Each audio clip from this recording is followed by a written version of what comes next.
We are here. Hi there, everybody. Thank you for joining us. My name is Bradley Powers. This is Bradley Powers on Esoteric Hours, and we are back, and we have a really strong show today. And I'd like to introduce my co-host, Jim Andre. Thank you for joining us. It's a pleasure to have you near us, Jim. Jim Andre is a quantum healer and an alien abductee.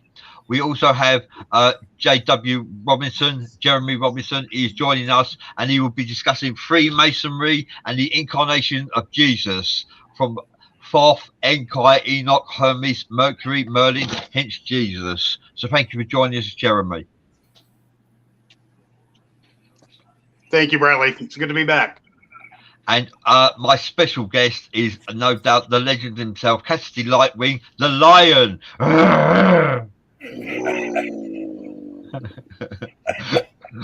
I haven't done that for a while. Thank you for joining us, Cassidy. It's a pleasure to have you near us. It's good to be here. Right. Cassidy is a man of many vibrations, sounds, and frequencies. So thank you for joining us. Thank you.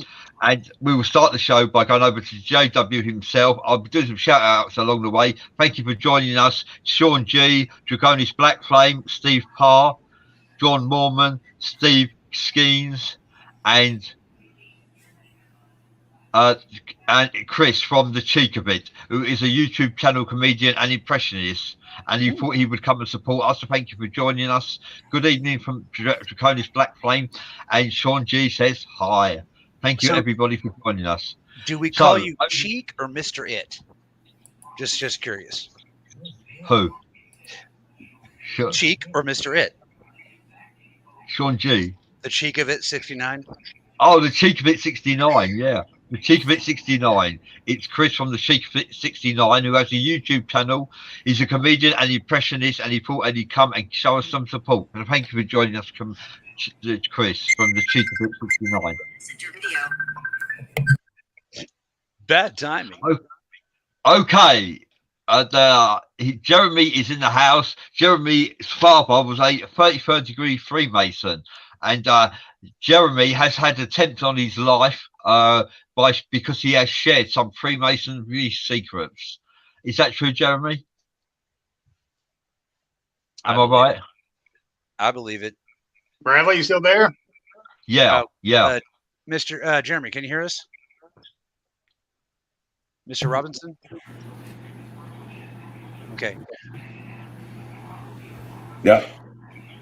All right, he's reconnecting. Oh, hey, no. John. Hey, Drac. Hey, Sean. Thank you.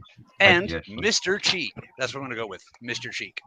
I'm totally checking out his channel after the show. Well. Typical Esoteric Hours, techno problems, blessed from our Facebook platform. Okay, does this happen when I'm not around? Just out of curiosity, does this happen when I'm not around? Yeah, it happens. Okay, good. I was like, I don't want to hurt the show. Yeah, no reason to feel any guilt in any way. Thank you.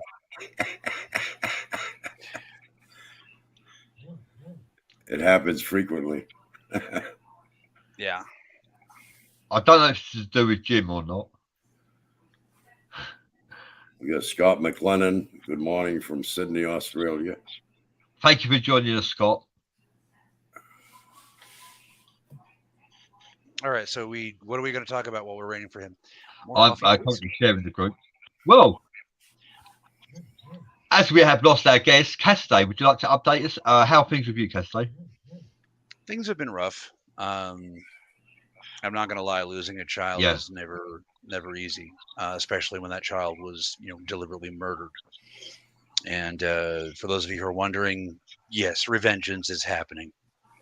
So, but yeah, I went through a really, really rough period for a while. Like, I just wanted to go home and be with Shar. I don't see any further, or couldn't see any further purpose for being here on the planet. And then gradually, I came to my senses over the course of a few days, so that by the time when it was time for Char's memorial, I was able to kind of stay together a little bit. So we're going to be doing another memorial live, so that everyone, like all of her fans and loved ones that couldn't make it there. We can all come together and celebrate, you know. But yeah, I learned a couple of things. You know, I learned what kind of fear and horror is being inflicted on this planet, you know. And quite frankly, now that I've experienced it myself, I can tune into that vibration, and I've learned some things about humanity. And mostly, it's not your fault. You know, it's not your guys' fault. So losing my daughter, there was some people that were concerned that I would turn against humanity, like, I'll kill you all. And no. Ironically, I was worried about that too, but ironically, losing Shar has brought it into a deep, deep focus. What needs to be done? You know what I mean? People need help. This world is broken. This is not as things should be. That was Ray's arm you guys just saw. Thank you for the coffee, son. So yeah, I've learned a few things, and I've learned, I think that some people may think this is ironic, but Shar's death has sort of created a blossoming forgiveness for humans. You see what I mean? Now that I can feel what's going on, I mean, who could reasonably blame humanity for going crazy with this kind of horror and pain? How can anybody keep their sanity? You know? It just reinforces my belief that humans don't need to be punished or destroyed or a reckoning. What humans need is hope. Well, you know, the thing with that is we have a bad habit of destroying ourselves. Yes, that is true. I'm not going to call it human. It's a biological thing, but that urge to it's like little kids. Anybody who's ever had a kid, you're going to know exactly what I'm talking about. It's like they're programmed to get themselves killed, and it's your job to keep them from not doing that as a parent, you know. So that urge for self-destruction, I don't know how we're going to get past that as a people, but the first step is within our grasp. We can start. You know? Well, our biggest problem is the human ego. That's the problem. That's what we got to overcome. Truth, as my friend King would say, word. You guys are going to meet King someday. Someday I'll get him over here to talk about his philosophies. He's an amazing guy. But Drax says, even some who do evil know not what they do. Exactly. I mean, that's even covered even in the Bible. Forgive them, Lord, for they know not what they do. You know? Yeah. So yeah, you would think that, I mean, it's me. You'd think it'd be like, all right, lightsaber time. Y'all are fucked. You know. You have failed me for the last time. But no. Even though we know better, we save lives with one hand and deliberately destroy lives with the other. Right. You know, and that's all got to do with the ego. Right. Where I come from, back home, you know, I was part of an order, of a spiritual order, and I tried to bring the primal tenets of that spiritual order here. And our prime directive, as it were, was live in such a way that you bend not a single blade of grass. I don't know about you guys, but I can't figure it out how to do that here. Well, no, I mean, you know, we'll never truly have total peace everywhere on Earth. But there's three things we could get rid of that would make this place a heck of a lot better place to live in. And that's religion, politics, and currency. I have learned about the latter recently, hence the toy company. I will admit, I don't think I will ever completely understand money or the way finances, and I understand how to make it grow because that's an aspect of physics. You know, the more you have, the more it's attracted. This is true even in money. You know, it doesn't seem like it, but it works. You know, so I've been able to grow my family back up from basically destitution multiple times by utilizing this knowledge of physics to affect the monetary system to my benefit. However, I don't think I'll ever truly understand it. You know, like I can sell drawings, I can sell art, but beyond that, I'm kind of lost. Well, I know how to work the stock market, but you need a big investment for that. So, yeah, I'd just like to say that JW just messaged you, Bradley. Did you get the message? I'm sharing the show, Jim. All right. He says, I think we are going to have to wait until he gets an Ethernet cable or a signal booster and a signal booster for his home computer. He says he has this problem every time he tries to come on where he gets knocked off. So ask him to see if he can try audio only. That's a much lower load on the bandwidth. If he's willing to go audio only, he probably won't have any trouble. Not just spitballing. Scott says, I had to forgive the drunk driver who killed my bro, but it took many years to get there. I hear you, Scott. And thank you for doing that. See, forgiveness is a weird thing. You think that forgiveness is for the other person. Now, Pauline, if you're watching, take note. This is especially difficult with long-term, like childhood trauma, you know. The thing is, you don't forgive them for them. A lot of people say, well, forgive them what? Like, just let him keep hurting me? No! You kidding me? No. Turn the other damn cheek. But remember, you only got 4 cheeks, you know. So don't let people keep hurting you. Forgiveness is to release that venom from in your heart, okay? Keeping that anger when someone has done something to you, even as grievous, and yes, even as grievous as what Shelley has done to Shar, that keeping that anger inside would just poison me. Shannon has a phrase really good for this. What was that, Shannon? Keeping anger in your heart is like drinking arsenic and expecting the other person to die.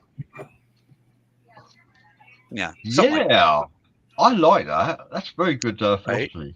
It's great being married to a writer, folks. She can listen to me ramble for like 4 hours, and then she'll say one sentence that brings it all together, and I'm like, oh. She's absolutely brilliant. But yeah, forgiveness is for them, is for yourself. It's not for them. If you can forgive them for their sake and like get to the level of forgiveness where it's forgiveness for goodness sake only, great, awesome. But that's at that bodhisattva level that most of us will never achieve. I mean, I'm trying to understand the physics of forgiveness, but I'm never going to get there, you know? People see my long hair and my beard and they go, you hippie. I'm like, I'm not a hippie. I'm like, oh yeah? Why aren't you a hippie? Because I'll kill you where you stand. Whereas hippies are nonviolent. So now, on another hand, you asked how things are going recently. I recently, very, very recently, within the last couple of weeks, found out I did not kill Thomas Fisher when I was a kid. One of the main drivers in my life, and by the way, I'm going to keep rambling until one of you shuts me up.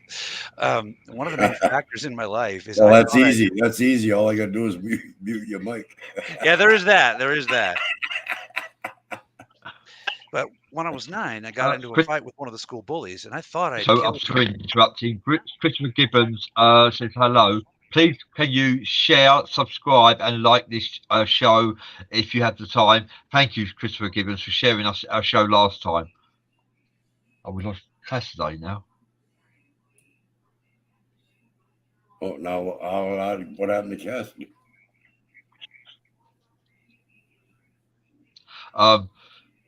Hopefully Cassidy will join us. I'll see if I can get him back. Yeah, Christopher Gibbons, thank you for sharing our show last time to over 100 people, I believe you said just to. Thank you for that. Let's see if I can get Cassidy back.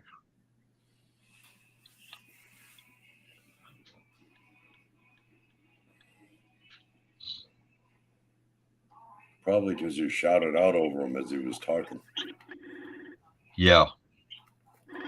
Well, no, he did say shut him up, didn't he? But I didn't mean to shut him up like that. Nathan Dennis says, do you guys believe in hollow earth? I believe in honeycomb earth. What do you believe in, Jim? Well, I believe that's possible. I mean, I can't say either way because I have no knowledge of the fact itself. But yeah, I believe it's possible.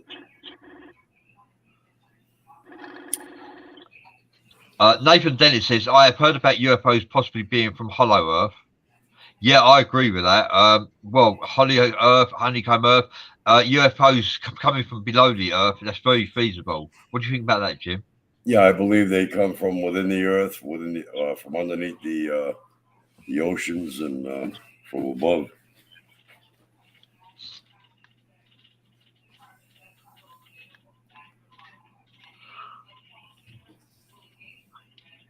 Cassidy said he's trying to get back into the stream, but it's not letting him pick up. Is there any chance you could send a link to Cassidy's messenger box, Jim? All right, let me send him. Tell him I'm going to send him a link to his messenger. Thank you. And then we'll be answering the questions in the forum, so please hang in there, everybody.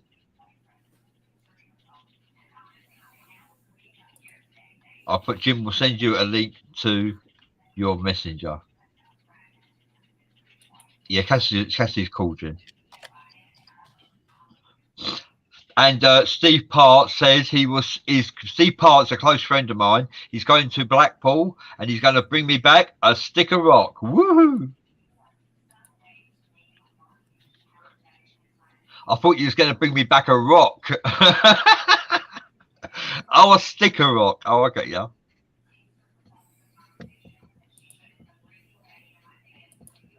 I sent him Sean the link. G said it's not wrong wanting to heal. What was that, Jim? I sent him the link. Here he is. Oh, excellent. Oh, thank you for coming back. Welcome back. Yeah, that was weird. All of my everything I had connected to the internet all went on the fritz at once. Like a tablet. I don't have a phone anymore because the battery blew up. I'll have a new phone soon, folks. Don't worry. But like everything I had connected to the internet went poop. Huh. I blame the Masons. Masons, are you messing with us? Jeremy, can you hear me? Jeremy, can you hear me? Jeremy, can you see me? Hey, Chris. Nathan says I've seen Admiral Byrd discuss there being more and more land out there, and diaries talk about the Hollow Earth. Yes, what Admiral Byrd's account is extremely important to the modern age and the transition to the next phase of humanity. I urge you all to look up Admiral Byrd and read it for yourself. That way you don't have to listen to us. Okay. Understand Admiral Byrd was a man of decorated honor. He did have some black spots on his personality, but not enough to make all that up. You know, especially since for those of you who are old enough, you might actually remember hearing Admiral Byrd's transition being broadcast live over the radio. My father actually had a copy of it, so I got to hear it. But at the time when Admiral Byrd was flying over the Antarctic and he actually observed the Hollow Earth, or if you're a Marvel fan, the Savage Land. But when he actually observed it, they were broadcasting live and they cut it off. So if you look hard enough, you can actually find that recording out there. You know, it's one of the gems of the conspiracy crowd. If you could actually find that recording. Christopher Shearer says one of my visions was going into the Earth Temple or the Hollow Earth. I believe it. Earth's Nexus is calling. It's actually in my book, by the way. For those of you who read my book, Sawaja goes, to the Nexus. For those of you who haven't, read it. It's good. But yeah, no, the Earth Nexus is calling. A lot of us can hear it. I'm glad you can hear it, Christopher. The more of us can hear it and the more of us actually act on it, the better off we're all going to be.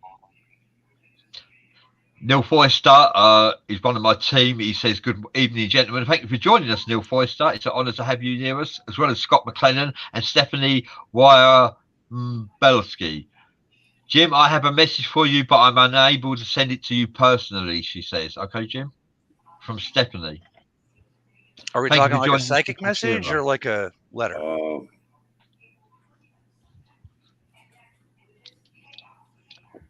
Well, you can't send it through Messenger on Facebook, Stephanie. Yeah, I know. I've been having trouble contacting Jim myself on my main account. It says I'm blocked from contacting Jim Andre. They don't want me and Jim Andre communing with each other. We shall be discussing the incarnation of Jesus. Thoth, Enki, Enoch, Hermes, Mercury, Merlin are all attached to the incarnation of Jesus. And I'd like to hear Cassidy Lightwing's views on this as well. We shall be covering that subject very shortly. Christopher Shearer, thank you for joining us, and David Nash. Isn't it a pleasure to see all three of us together on the show? I think that's really good news. Yeah. Scott McLennan says 100% Hollow Earth. Agatha is as real as you and me, says Scott McLennan. Yeah, you can actually get there from several locations. Actually, here in Colorado, there's 3 entrances to the sub-Earth that I know of. The trouble is they're guarded by what the Native Americans call the Serpent People. Now, this must be understood. The Serpent People and the Draco, not the same people. at all. Okay, the serpent folk are here. They're native to this earth like you. The trouble is, they don't want humans down there. So basically, we have to bridge the gap and actually heal all these old wounds. The serpent people, the skinwalkers, the Sasquatch, all of that kind of stuff. That's all related, you know. And quite frankly, your species and them used to be brothers, and you can be again.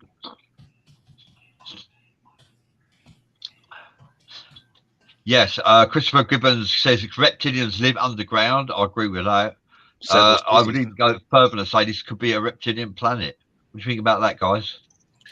I wouldn't say reptilian. Dracotherian, I think, is better. I believe, because when you consider like the dinosaurs and their success on the planet, I think that saurian type is what should be native to this planet. I think insects and mammals are intruders. Neil Foyster says subterraneans. That's a good way to explain a variety of species. Yeah, there's a bunch of them. There's many subterranean species. Your own scientists will admit that you guys have explored maybe 10% of the planet. Maybe, new species are being discovered literally every day. So, I mean, who knows what we'll find tomorrow? No, that's right. We know more about the moon and the universe than we do about the water, the sea, the oceans. All right, Stephanie, if you want to, you can send the drawing to the lion on Facebook, and I'll see that Jim gets it. The Lion's Pride on Facebook. No problem. Good idea. Yeah, either that or she can just, if the drawing's complete, just take a picture of it and then send it through Messenger. Well, no, she says it's not letting her send it to you. Something's wrong. Oh, I got you. Unless she posted it onto your timeline, Jim, Andre. Hi, Jenna. Yes, we do keep meeting lately. Yeah, that's another way of doing it. You can post it on my wall if you want. Yeah, there's lots of ways. Where there's a will, there's a way. Where there's a will. Sorry, that's an old cartoon song. Hi there, Jenna Lee. Jenna Lee's also part of the team. Christopher Shearer, thank you for joining us. Christopher Shearer says Hyperborea, Rainbow City, Agartha, Tartaria, and Shambhala, etc. Shambhala is not part of Agartha, but the Shambalans are aware of Agartha, and they have communication back and forth. The Shambalans will teach you about Agartha, but they understand that that's not their place. Shambhala is an awesome place. Draconis Black Flame says Quetzalcoatl. And Quetzalcoatl? Yeah, I haven't really seen any evidence for this feathered serpents being real. I think that the Mesoamericans' depiction of the feathered serpent is a metaphor. I'm actually with Ancient Aliens on that one. I'm inclined to believe that their depiction of brilliant colored feathers on a serpent is a description of like a contrail for a UFO. Neil Foyster said mermaids are the gateway beings to the depths. Define mermaid. There are several species of folks that you might call mermaids. Then they're not all of even temperament. So depending on who you're talking about, I agree with you. Yes, Stephanie Y. Rembelski, thank you for your friend request. I'll respond to that after the show. Christopher Sierra says, yes, in my vision, I've seen remains of Serpentus hominids. Wow. Amazing. Yeah, that's the serpent. You are a visionary.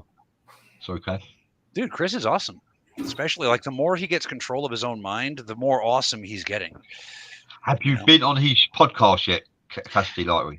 I have not, but we have a date. Well, wait, we need to set a date. I was dealing with all the memorial stuff and all that. I haven't had time, but I've been watching his interview series and I'm very impressed. Yeah. Looking forward to it, Chris. I've been on there. Jim's been on there. And it was quite interesting. I hogged the show, admittedly, because he did have a lot of questions to ask me. He wasn't prepared. But the show pulled in a lot of ratings, so that's quite good. I'm very pleased with that. Jonathan Kipp says, good evening, fam. Yeah, the internet has been weird, he says. Okay, so it's not just me. Good. David Nash says, I think he and Enkai, EA, are the same being. Well, one has to ask why you believe that. And if you've read the Sumerian accountings, why would you ever believe that? You know, Enki or Enkai, however you want to pronounce it, is several times removed from source, whereas the Christ consciousness, whatever, is next generation.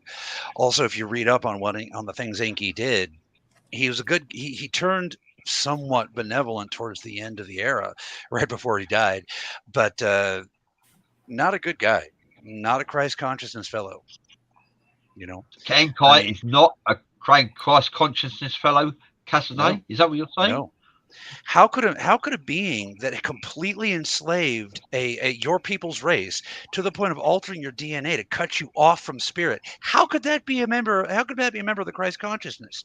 And before you guys say no, that was Enlil. Remember, Enki and Enlil worked together in the beginning. Okay, so if Enki did change towards the end, he's got 100,000 years of slavery, rape, and murder to make up for. No, I'm sorry, I will not accept that he was a member, that he's an incarnation of Christ. Maybe he was moving towards there, like we all are, but no, you guys got to really read up. If you want to bring in the Sumerian accounting, you need to understand and really read up, because that's history. That's not made up stories. You need to understand what happened so it doesn't happen again. You know, the whole damn galaxy knows what the Nibirites did here, and they know how to do it again. So you have to be, as a people of this planet, you have to be on guard. Okay, and the best way to be on guard is to empower yourself with knowledge. You know, Christopher Shearer says, sorry, Cassie, carry on. Sorry, it's easy to look at Enki as the good guy because at the end he protected humans, but you got to look at the history that brought him to that point. Okay, Enki's story is one of redemption, not of Messiah. Yeah, good point. Thank you for sharing that with us, Cassie. Christopher Shearer says the ancient cities are not the same as Agartha I know. Plumerus serpentis, feathered serpent. He said, yeah, Chris is ready when you are. David Nash says, I think they flew down in a craft, so they gave wings and feathers to their personage. Could be. Neil Foster says, good answer, Cass. I love you too, Nathan. Neil. Nathan popped up right when I was about to say Neil, so I said Nathan instead. Yes, unfortunately, the Draconians are very, very, very much reality. However, the situation, the sit rep, is not quite what you guys think. The Draconians aren't your real enemy. They're actually a slave race. The ones that are your enemy aren't extra-dimensional entities. We call them Loquogoth. I forgot my own language for a second. We call them Loquogoth. But they're Bradley's referred to them several times on the show. He calls them Archons. The Archons are the enemy, not the Draconians. Okay, yeah, no. Sorry. Alpha Draconians and Archons I don't view as the same, although I've read they are the same. I don't see Archons and Alpha Draconians are the same. Yeah, they're associated because one serves the other. But like, for example, if humanity could free the Draconians, they would be your allies for the rest of biological incarnation. Thousands and thousands of years. The Greys refer to the Alpha Draconians as the ultimate warriors. However, I view the dragons as the ultimate warriors over Alpha Draconians. Dragons aren't warriors. Dragons are forces of fucking nature. There is no army that can stand against a dragon, so I don't think it's fair to reduce them by calling them warriors. But I get your point. Yeah. But of course they would say the Alpha Draconians are the ultimate warriors. Part of the Loquogoth's, the Archon's whole deal is fear. So they want you to believe that they control the force of violence in the galaxy. That's not true. I'm sorry, but humans are the ultimate warriors. You know, humans can incorporate anything into their being. You can mimic anything, including magics, physics, ways of being. Okay, humans are the ultimate warriors. You just got to train yourselves back up. It's one of the reasons why the new race wanted you. Bobby Stavetsky says Christ consciousness is good, never bad. Exactly, Bobby. Yeah. Thomas Lynch says Uncle Cass Lightwing, Uncle Jim Andre, and Uncle Bradley Powers. I love you too, Thomas. We're the men from Uncle. The men from Uncle. You remember that? Oh, shit. I need a shoe. I don't have a shoe to talk into. I'll be like, hello. Oh, no, I'm going to get smart. Yeah. Christopher Shiro says humans were created angelic. I believe that. The thing is, what does angelic mean?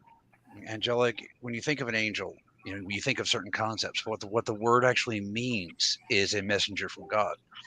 Now, your people were, the consciousness of your people were created perfect. The problem is the DNA in the brain. The DNA got screwed up, which created this mutation in the brain. If you could, there are many means to do this. This is not a hopeless situation. If you could divert the calorie flow from your prefrontal cortex to your pineal gland, whether it be meditation, ayahuasca, I don't give a flip. All right. However you get there. But if you can get the caloric weight to go from your prefrontal cortex to your pineal gland, connection reestablished. I've got a question for you, Cassidy, before we go on to incarnations. Is the Archons, is it possible the Archons are the bad dragons? And is it possible that the Liberites were dragons? Shapeshift, they use their avatars to present themselves to actually not frighten the public by presenting themselves in their avatar form. Well, the Nibirites could use their technology to make it look like whatever they want. But the fact is that you guys are close enough to them in DNA that all they had to do is change one chromosome. All of the accounts, and I don't know if this is true. Nobody's seen a Niberite for 10,000 years, but all the accounts say that the Nibirites are primate in DNA type, like you guys, just much bigger. The people have described red skin, golden skin, etc., etc. So I don't know. I'd just like to tell Wendy that I did receive that through Messenger, and I'd have to take time to study that to understand what it means. I might even have to have Cassidy look at it one day to help me figure it out. I'm available. Thank you for joining the show. Candy Fowler is in the house. Woohoo! Along with Thomas Lynch, Christopher Lira. Thank you for joining us, guys. It's a pleasure to have you near us. And the three, what did you say we were? And the three men from Uncles are here. I like that. Candy has a question for you, Cassidy. Do you have any memories of Moo, Cassidy? Moo? No, not Moo. The earliest incarnation within human history that I can remember was in Atlantis, and Moo was to Atlantis as Atlantis is to us. Moo was about, this is just a spitball number, but we'll just say for the sake of argument that Moo was 10,000 years before Atlantis. So Moo was essentially the last stronghold of the precursors, the Dracothidian humanoids that came before you. That's one of the things that I ask people very frequently when they try to claim that they understand Moo. And I'm from Moo. Well, you were in Atlantis. Well, I was in Moo. Okay, so who were the one-horned priests? What are you talking about? You're not from Moo. Cassidy, Nathan Dennis has a question. What's your take on the old blood stuff that I keep hearing about? I am O negative, and I have dreams, visions. I have prayed for people with cancer and seen it healed. That's good. Honestly, and a lot of people aren't going to like it when I say this, but I don't see a connection between type O negative blood and psychic ability. I don't think that the blood type has much to do with it. Blood type is more or less an immunity profile. What kind of things you're going to be immune to, et cetera, et cetera. That's it greatly simplified. Please, look it up. But I mean, there's psychics and whatnot coming from every blood type. So what I would like to do is get like a survey or something going amongst the psychics. What are your abilities? What can you do? And what's your blood type? And see if there really is a correlation. I don't know. Well, I think we all have the ability. We just have to believe we can. That's the tough part. I believe so. I believe you're right. But we already know that certain genetic configurations make light work easier than others. So maybe blood type factors into that. Well, yeah, on the extent right, intensivity or whatever of what you can do, maybe. I have a theory that psychic ability is a lot like drawing. You have the talent or you don't. But even if you don't have the talent, you can build up your skill to be just as good. Right. Yeah, but you have to work at it, though. Yeah, it won't come easy. No. Yeah. like what Jim was saying, we're all psychic. We're all born psychic. However, when we take on board the reality of what we see to the day, we become brainwashed and we forget to look within ourselves to actually unlock doors within our minds that enter our pineal gland. I think we are all psychic, but we don't all recognise that we are psychic. And not all our thoughts are our own either. And it's very hard to distinguish unless you are focused. Right. That's why I tell people, if you understand that you have a name, then you have psychic ability or potential. You know, that's literally all it takes. Now, Kristen has an interesting question. She says, "What do you know about the Kundalini awakening experience?" A lot. What do you want to know? The Kundalini awakening is primarily responsible for why I'm alive. Without the Kundalini awakening rituals, I probably would have died of sepsis very shortly after my guts burst open.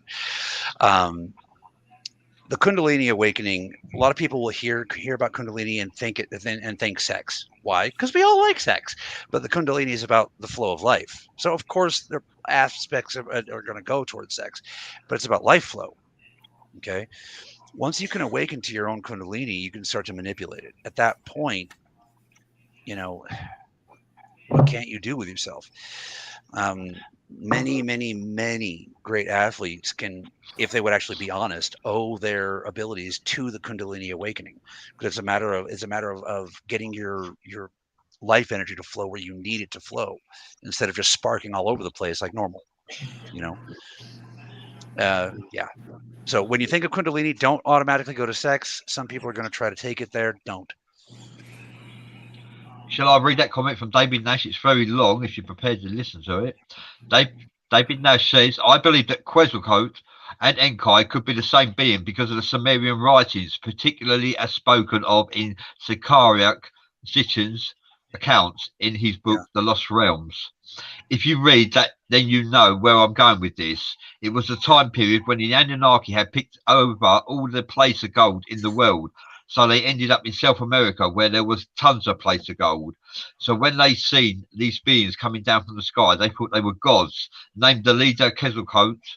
This fits the timeline of the Anunnaki going there looking for gold. And the gold they would have been looking for is monatomic gold, which is actually something that they could actually consume, which would actually give them, enhance their lifespan by many generations, and also offer them, they would remove fatigue. Although, did they have all these blessings, all these gifts before they took the monotome, or do they need the monotome to gold to actually enhance their gifts? What do you actually think about that? Actually, this is an element of science. There's no speculation on this one. The monotonic gold, specifically what it did. All right, one of the reasons why your people need iron so much is because it facilitates respiration. People think of respiration as breathing, like that's not true. Okay, the respiration brings the oxygen and whatnot to your body so that it can, facilitate, various bodily functions. When someone uses monatomic gold to respirate, it increases the efficiency of the body probably millionfold. I would just guess. The thing is, monatomic gold loses, I think it's 1 electron out of every 10,000 that passes through. So there's almost no energy loss, And monatomic gold, when treated properly, can create a substance known as anomite. Okay, you bind monatomic gold with the raw anomite that's found near the coral planets, and you get the anomite alloy. Okay, at that point, Newtonian physics goes quite out the window, So it's not just a matter of they needed to breathe and survive; they needed it to power their technology. Okay, but as you humans are finding out, it's not a good idea to industrialize what you need to survive. Cassidy's freaking up. Huh? Cassidy's freaking out. What? Freezing up, Cassidy. Oh, sorry. Jim, is Cassidy freezing up for you? No, not on my end. Oh, okay. Sorry. It's Bradley's turn for technical difficulties. Mike says, where can we get monatomic gold? You get monatomic gold. Well, if you can't mine it, which you almost can never find pure monatomic gold here on the planet. Usually to get it from asteroids. That being said, there are ways to treat gold to make it monatomic. Now, for those of you who know a little bit about magnets, you can build a magnet, with a bunch of iron pieces, then you give them a good whack, and what that does is it aligns the atoms into being more magnetic nature. Again, very, very, very small explanation, but there's a similar process you can do with gold involving electromagnetic resonance. Gold picks up energy really, really well, including sound. So. Thomas Lynch says, I had a dream of a book I picked up from my bedroom, and the title was The Dog God. So I just learned it is Hecate, which I know very little about. Well, you've come to the right place, my friend, if you want to know about Hecate. I've never heard of Hecate referred to as the dog god, but cool. If it led you to her, great. Hecate is the triple-faced goddess. She is responsible. She's okay. In ancient Greece, right? Hecate is normally known as like the witch's god, right. Hecate in reality is ancient Greek god. Okay, Hecate was a titan during the Titan War, and what that means is she is a concept personified. Okay, when the Titans fought the Olympians, Hecate said, "Fuck this! I'm joining Zeus." Okay, so start from there. The Athenians have a very, very wide body of information regarding Hecate. Don't take my word for it. Look it up. Hecate is a moon goddess. Is that right, Cassidy? Mm-hmm. Yes, sir. She's also the goddess of wolves, roads, and magic. And those things actually do all link together. Just it doesn't seem that way. Kristen Anbeck says, I experience enormous amounts of light coming in 24/7. Can I turn it down? Yes, you can. And for those of you who are wondering, it does get painful. Okay. Yes, you actually can. What you want to do is you want to say out loud very firmly, very, very nice, like firmly go, "Ha!" What you do, you tell your spirit guide, I need a break. Now, what this does is you say it loud enough that all three nervous systems in your body can hear it, including the one in your gut. When the one in your gut hears it, it'll go, "Oh, okay, yeah, we'll turn it down a little bit." That's one of the things that was broken in your species is the connection between the nervous system in your brain and the nervous system in your gut. And if you want to know more about that, look up mesentery organ on Google. Get the mesentery. Yeah, sorry. The mesentery communicates primarily with the subconscious. So if you can get your mesentery to understand what you need, it can affect the consciousness, and that's one of the ways that you can spark light work. But mostly you can get it to turn down the gear. Everybody needs a break sometime. There's no shame in it. Yeah. Thank you for that, Cassidy. David Nash says, we're from Sirius B, Dogstar. Cool. The Sirius B, from what I understand, is populated by the Nomo fish people, but there could be others there. I've never been to Sirius B. I have no idea. I've been to very, very few places in this galaxy. Please stay tuned in. In 20 minutes' time, we're going to be discussing with Cassidy Lightwing the incarnations of Jesus, Thoth, Enkai, Enoch, Hermes, Mercury, and Merlin. We're discussing that in 20 minutes' time. So please stay tuned in, okay? Draconis Black Flame says the white powder of gold, referring to the monatomic gold. Christopher Shearer said it was a golden dust stuff and it extended their lifespans and their energy pools. Thank you for sharing that. Mike Hewin says, where can we get monatomic gold? You can actually buy monatomic gold on eBay, although I can't validate the fact that it's the real deal, although they claim that it is. And it's not illegal either. Right. You can get it, but I don't know if I'd trust it unless you have some kind of instrument that can tell, which I don't even know where you would get one. But it is available. You can get monatomic gold. Yeah. The trick is getting your systems to recognize it. So they use gold for many things. Mm-hmm. Get it in your systems. That's right, Cassidy. Hi, Christy and Jim McFarlane. I'm sure besides put all the razor in, also gold is an excellent well. Yes, David, you're absolutely correct. Again, once you make an ally out of monatomic gold and prime anomite ore, which it really needs a different name, but I'm not a chemist, so I'm bad at this part. But once you treat the monatomic gold with the anomite, what you get is an energy building system. For every electron that passes through, it drags an electron out of the air, so it becomes a literal perpetual energy machine. Now, more than that, you can also use this substance to fill in the space between atoms and create something rather indestructible. The technology in the galaxy is so far beyond your guys' imagination. It's unreal. Every problem you guys know is gone in the galaxy. Candy says you can buy it from me. Sweet, Candace. Get together with me on that. You know I'm going to forget, Candace, because you know I suck. But get together with us on that. We'll get you a commercial. Get some people. Get you some. I may purchase some models for me. See, now you're blipping up to us. That's right. Now you're freezing up, Bradley. Christopher Shearer says gold as one of the only elements capable of going through the stargates as well. I want to disagree, but it's incredible. But it's very possible that when my people came through the Stargate at Lyra, they tuned the outside to mimic gold or something. We're energy beings. But I'm not an engineer, so I don't know how they did it. So you could be right. I don't know, bro.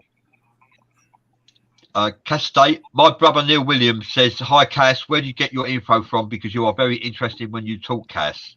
Well, mostly I was educated from out of town. But yeah, the trick was learning your guys' science so that I could translate from us to you in a universal, non-culturally biased fashion. Does that make sense? Candy says she sells monotonics and colloidals through secretenergy.com. Contact her for a link to the online store. Send me a note. We'll get you a commercial and see if we can get you some business. That's what Bleeding Island Studios does. Please send me a link, Candy. I'm very interested. And Christy and Jim Mike McFarlane says, "Hi there, Jim Andre. Hi there, Bradley. Hi there, how you doing, Christy and Jim?" I don't know who they are, but their name sounds really familiar, and I know I should know who you are. But if you know me, you know my brain is broken when it comes to names. Well, they are related to Elvis Presley, of all people. Okay, that's where I knew it from. Okay, I knew the name. Hey, bro. Yeah, if we ever get to interview, David Wilcock, I have a huge apology for him. It took me literally 5 years to get his name in my head. Hi there, John Wilkes. Thank you for joining us. He says, "Hi, Cass. Hi, Brad. Sorry, and hi, Jim. Sorry he's late. Thank you for joining us, John Wilkes." Nathan has a very important question. Could you bring it up?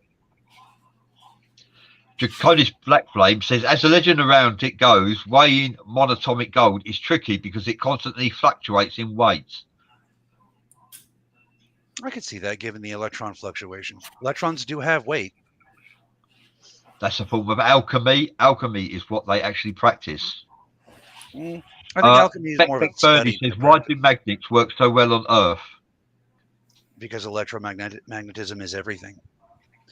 Electromagnetism is the fundamental building block of this universe. You know, not all universes, but this universe. That's why everything orbits. You notice everything is in orbit. All of it, literally all of it. Planets, atoms, social circles, everything is in an orbit. And if you look up, I'm going to need your guys' help. I always get these two things confused. I think the Fibonacci sequence, I think is what I'm thinking of. But it's the one that shows that spiral, you know, and how everything, all these shapes and primal things fit into that spiral. I can't remember the name, but if you observe nature, all of it fits into the Fibonacci sequence. If I've got the name wrong, I probably don't have it right. But there's Nathan's question there. Yeah, there we go. Yeah, so everything is orbits. It's all about electromagnetism. Nathan says, Cass, I'm new. You keep saying from us to you. Are you something other than human? Yes, I am, and it is provable. We actually received proof. We have permission. Sorry, I get a little nervous about this because last time I got this far in my mission, I got blowed up by your government. Okay, so we recently received permission to share our genetic proof. Now, that is not proof of where I say I come from. Okay, that's a leap of faith. You believe me or you don't. But it is genetically proven that myself, certain members of my family, as a family line, we share this. We are not genetically human.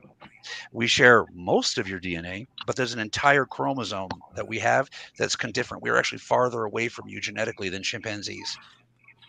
I think we're farther away from you genetically than potatoes too. Candy Fowler says, ammonotite, is that the same as hormose? Would either of you guys know this?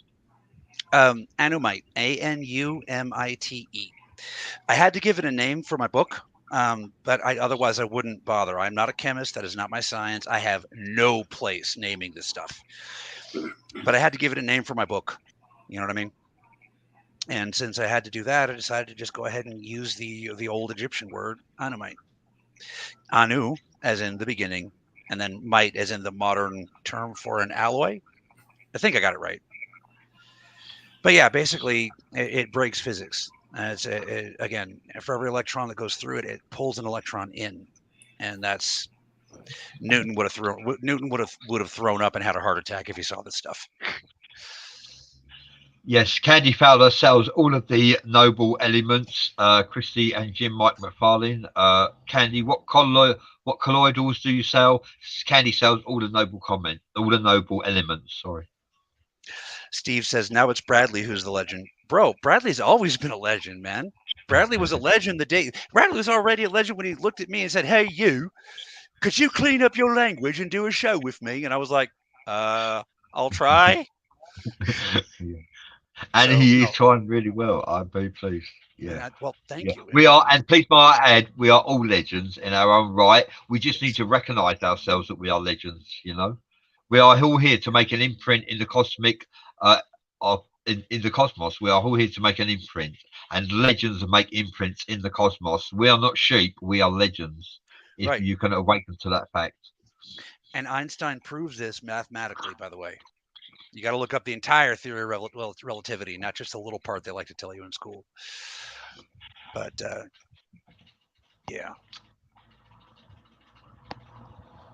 Nathan asks if that's intriguing. Any thought of origin or can't say? What would you call yourself? Well, I just call myself Cassidy. There's no part of it I can't say. I don't have any compulsion or whatever to keep quiet. And quite frankly, the government, they don't fuck with us. The government wants us here. Pretty much every government. Although I have to admit that most of the other governments in the world, if I had been born there would have been numbers stamped into my forehead, and I would have been put in a little box. And they would have brought me out and they said, "Hey, make us money." And it would have been bad. So America for light workers, best place on earth. Thomas Lynch says the two polarities, spirit and will, are electromagnetic. That's quite a good philosophy. Excellent way to say it, yeah. Kristen, there are many, many, many parallel universes. By mathematical standard, there's an infinite number of parallel universes.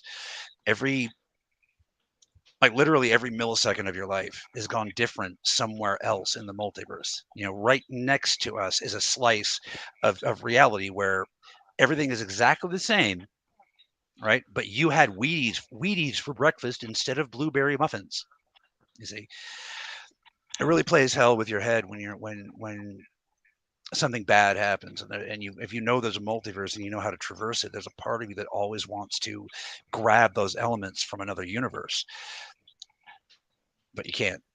It's not allowed. And what I mean by not allowed is karma will punch you in your jimmy for doing it. Yeah. So, and karma is real.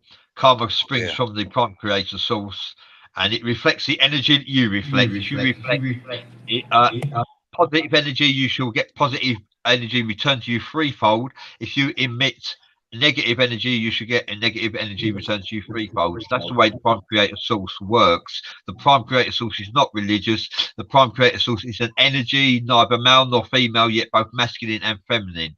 I would just like to put a shout out to Christopher and Jim Mike McFarlane are saying their cousin Nathan is also related to Elvis, and he is in this forum with us right now watching Esoteric Hours with Jim Andre, Bradley Powers, and Cassidy Lightwing. Thank you for joining us. In 5 minutes, we should be discussing the incarnation of Thoth, Enkai, Enoch, Hermes, Mercury, Merlin, and Jesus. Thank you for joining us, everybody. Please remember to like, subscribe, and share this show. I'm a little spooked. Are you saying Elvis is here? Because I believe it. Relations are in the house. Okay. For a minute, I was like, huh? Yeah, his cousin. Yes. One of my favorite fun songs. One of my favorite fun songs. Elvis is everywhere. Elvis is everything. Elvis is everybody. Elvis is still the king. I love that song. Regarding David Wilcock, Candy Fowler says some people believe he's the reincarnation of Edgar Cayce. He doesn't claim it himself because he's humble. Well, he used to claim it, but not because he's not humble, but because he needed people to understand. And I can confirm that, yes, he is. That's kind of uncanny. Parallel reincarnations where you look just like your past life are pretty rare. So basically what that tells us is that the oversoul of both David Wilcock and Edgar Cayce really has something to get done here. So yeah, David Wilcock is a good shout out to David Wilcock. And I'm so sorry for screwing up your name. Rockabilly the Williams says, I'm a big fan of Elvis Presley. Thank you for saying that, because we all are big fans of Elvis Presley. How can you not be? If you like music, then you like Elvis Presley. David Nash has a question, Cassidy. What do you mean by truer? I don't know. Where did I say it? Christopher Shearer said this is an excellent conversation going on here. Thank you for sharing that with us. We always have excellent conversations on Esoteric Hours, especially with Jim Andre and Cassidy Lightwing. I'm afraid we lost our guest, but that's not a problem. We will have him back another time when he gets a better internet connection. Steve Parr says, what a great show. I'm going to bring the three of you a stick of rock from Blackpool. That'd be cool. How about that? What about you two guys? A stick of rock from Blackpool. Would you like that? Yes. I don't know what it means, but it's an honor. It is an honor to get a stick of rock from Blackpool. And they both live in America, Steve Parr. Just thought I'd mention that to you. Beck Birdie, thank you for joining the show. Oh, David Nash says that was a question for Beck Birdie. What do you mean by truer? Yeah, I'm not really sure. What was the context? It was probably just me being grammatically false, like, oh, truer instead of more true. Oh, but I wasn't trying to reference like truther as a noun. You know? Beck Birdie says, I use crystal sequence. It is truer than Fibonacci. Oh, okay. No, in that case, what I mean is basically more truthful. That, you know, that, like Fibonacci, I might have the wrong thing. I get Fibonacci and one other mathematical construct flipped all the friggin' time. So that's why I was trying to describe it. You know, Christopher Shearer says the crystal spiral compared to the Fibonacci. Oh, I see what you mean. Okay. David Nash says everything turns to the right. The right-hand path is Christianity. The God from the Bible, angels. That's the right-hand direction. I've never understood the differentiation. Right hand is good, left hand is bad. I've never quite understood that. Christian philosophy, isn't it, Cassidy? Christian view. I think so.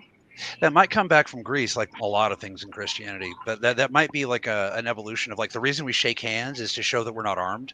But that's that doesn't. You could have a knife in the other hand. I mean,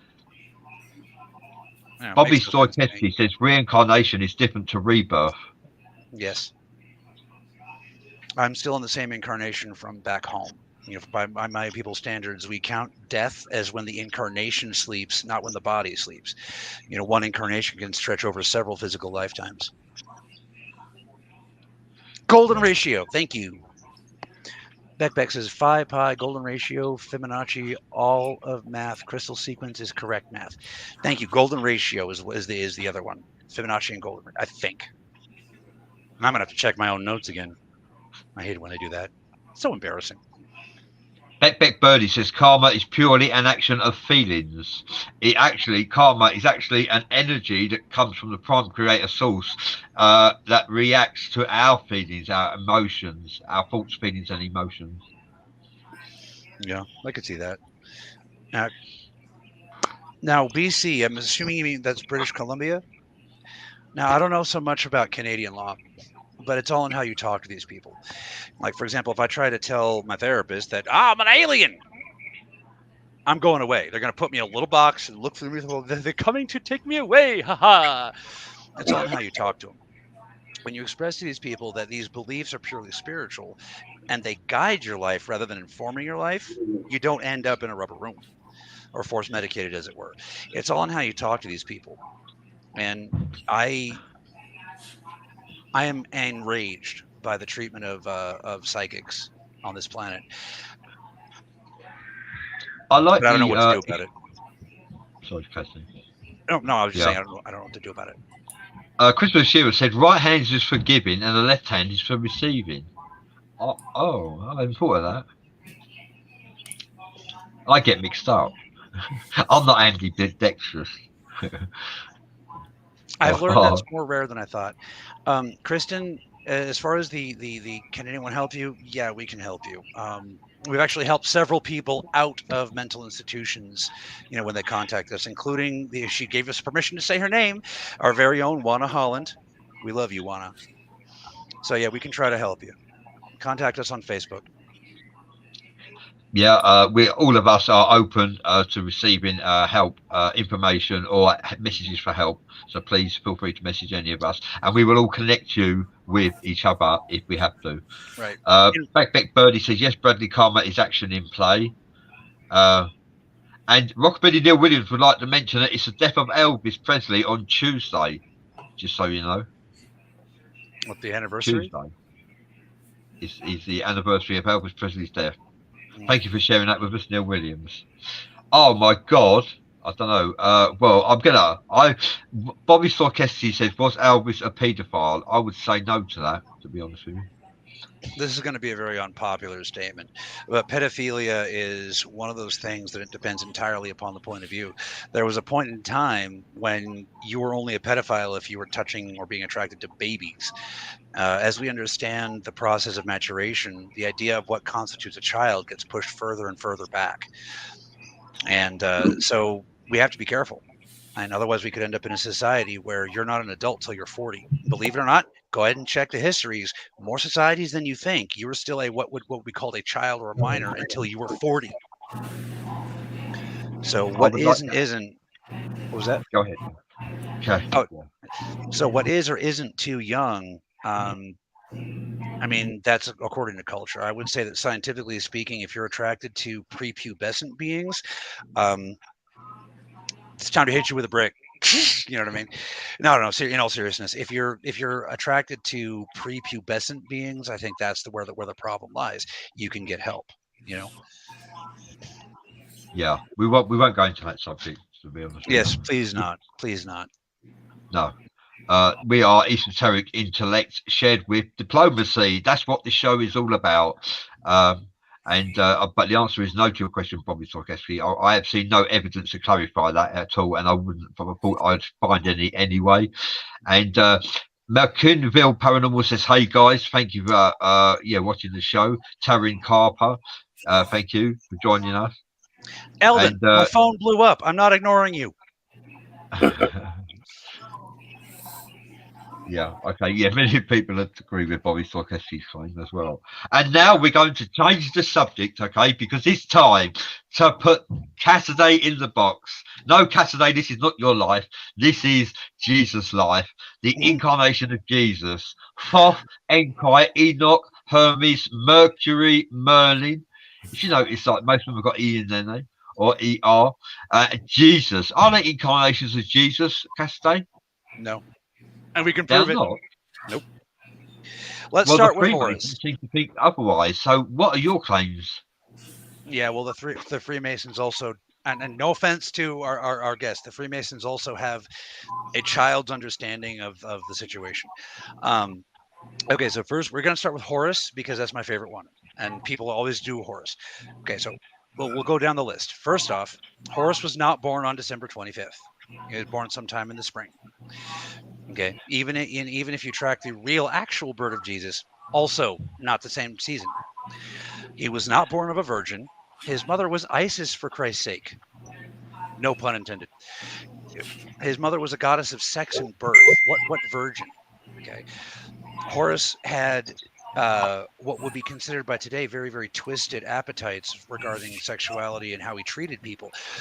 There's no Christ consciousness there. So who's your next one? We can do the whole list. David Nash is asking, so Jesus claimed to be the Son of God. So the question is, which God?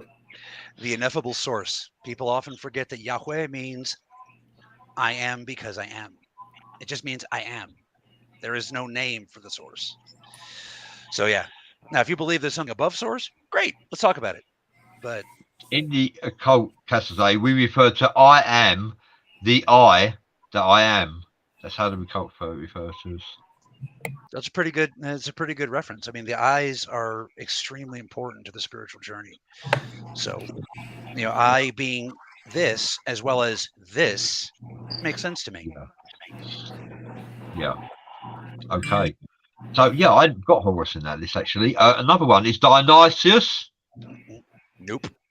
Dionysus, no, not even close. Dionysus was given over to self pleasures of the Slaneshian degree. No Christ consciousness there. Also, you again look at, and even just the Athenian accounting, Dionysus has a list of sins, very, very horrible ones. I can't see the Christ consciousness doing things to people that Dionysus did. Right. I'll change the subject slightly because this is Nathan Dennis, a relation to Elvis Presley, who's actually saying, sorry to go back to the draconian topic. Do you think our elites, or political leaders are draconian? I have heard Queen Elizabeth is, and the word on the street is that Queen Elizabeth is reptilian. What are your thoughts on that, guys? They're not reptilians themselves for what they do, and you need to look this crap up for yourselves. You can find it in the creation. Look up the Urantia. There's a book called the Urantia. Research into the creation of the Urantia. What you'll find is that the guy who started that entire movement collected psychics from insane asylums and wrote down what they said. The elites have been doing this for thousands of years. Okay, if you're psychic, if you ever seen the movie 300, at in the movie 300, it depicts one of the oracles as being a young psychic girl who's fed a bunch of drugs, and then they all listen to what she says while she's tripping. That's what they do. Okay, now not all countries utilize drugs. Some use torture. That's that a step up or down? You tell me. But what they do is they take these psychics, they juice them up, and then they contact the freaking Lokogoth, the archons, using these psychics. They know better than to let their own bodies become perverted. And they'll use these psychics until they're burnt up and burnt out. I'd like to say hi there, Mary Noes. Thank you for watching. She's my cousin. Hey. Hi, Mary. You're lucky to be related to this guy. And John Mormon says the left hand was used for wiping the butt. I actually think that's a fallacy. That's not actually true. Okay, I won't go any further than that. I think that is in the old Persian culture. I'm not sure about modern, but I believe that's true. And the old Persian. Jim, what do you think? I think that's a fallacy.